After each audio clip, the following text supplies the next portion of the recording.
Kontatuko dugu. Oso, primera. Ega gustatzen zaizuen. Bazen, sadar izeneko, mendi batean, giza itxurako erraldoi bat. Oso indartsua zen. Tartalo zuen izena. Begi bakarra zeukan. Kopetaren Begi bakarra zeukan kopetaren erdi-erdian. Kobazulo batean bizi zen, eta argilarruz jantzita ibiltzen zen. Haragi jale tripontzia zen Tartalo. Egunero, gutxienez, ardi oso bat jaten zuen erreta.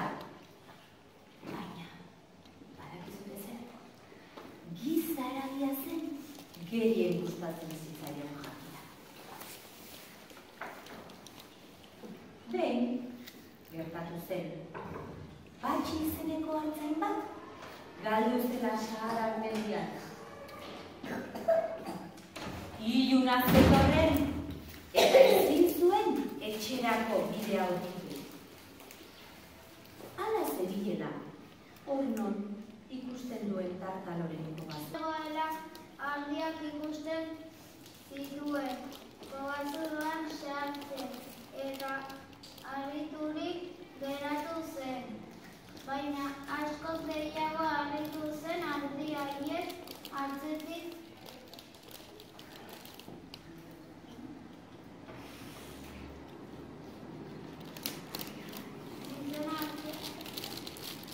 Gizonaren tankerako? Erraldoi bat sartu zela ikusi zuenean. Tartalo zen bere begi bakarrarekin zerrokela hau. Gizakia erraldoi zintua ala muso gaizoren bat, pentsatu zuen Patxik bere artean.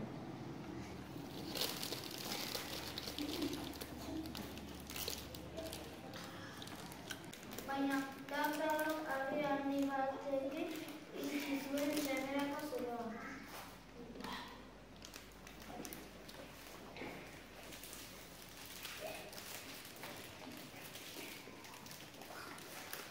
Gero, sua piztu zuen Tartalok. Harri bati larrua kendu, buruntziru zerbitzu batean sartu eta bueltak emanez zutan emaztu. Ere janezak zaikoa pixkatu zentzeko esan zuen Tartalok artzainari. Nik ez daukat jateko gogorik. Nik etxera joan nahi dut hemendik lehen baten erantzun zion Patxik. Orduan Tartalok eraztun bat sartu zion zerreko eskuan. Batean Patxi artzainari. Eta esan zion. Ostatuko zait hemendik alde egitera. Eta kobazulotik ihesegitea lortu dugu ere. Eraztun horrek zeratuko hau. Patxik ez zuen ongi urek. Haize bolada zirela ematen zuen. Tetan zurumula.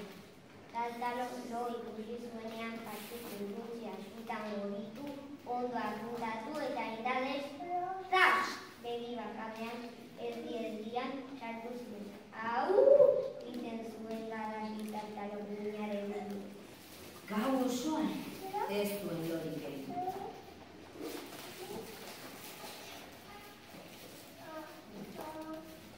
Hurrengo bestean, Tartalok kobazuloan sarrerako harri handia kendu zuen bazterrera.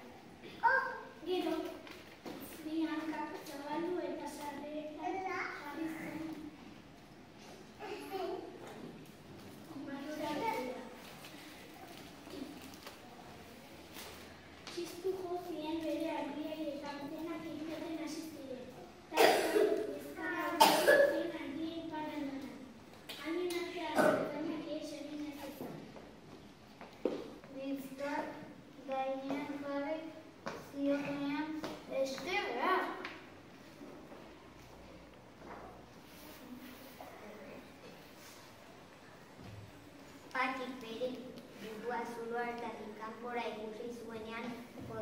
abiatu zen, hanketan egoak balitu bezan. Duan Tartalo jarri zion eraztuna martxan hartu zen. Hemen nago, oihu egiten zuen etengabe eraztun majotua. Duan konturatu zen Tartalo berak jandeak zuen mutila gertzeko ala. Agapatuko hau, bai, agapatuko hau. Jagarra egiten zuen, elibakatutzuak kobazuloaren ondoren.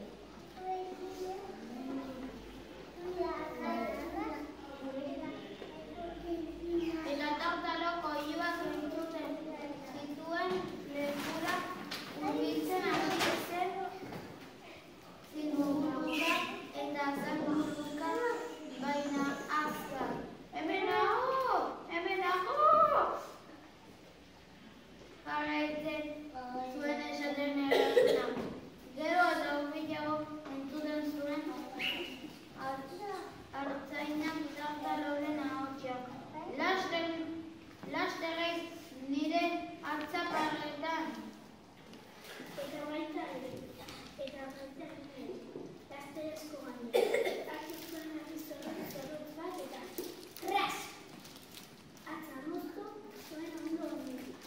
Gero atzararen eraztuna entzirara bota eta berak horrika alderatu zuen.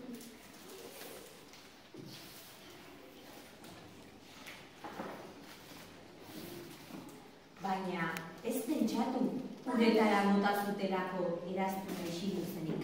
Baizera. Hemen nago!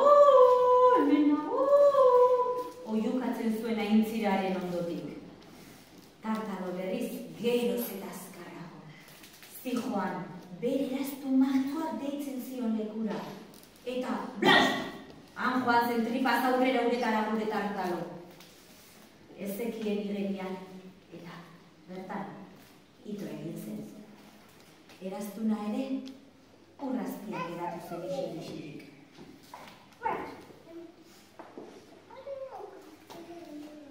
Patxi hartzaina berriz, asko lasaitu zen. Gizajare begi bakarura, aintzirak irentzi zuen ikusi zuenean. Atz bat, gutxiagorekin zijoan etxera. Baina pozik ustekabeko abentura hartatik bizirik atera zalako. Eta... Ala balzan eta ez bazan guk ere pozik bizi gaitezen. Eta nara, katu? Puña bukatu. Oso ondo.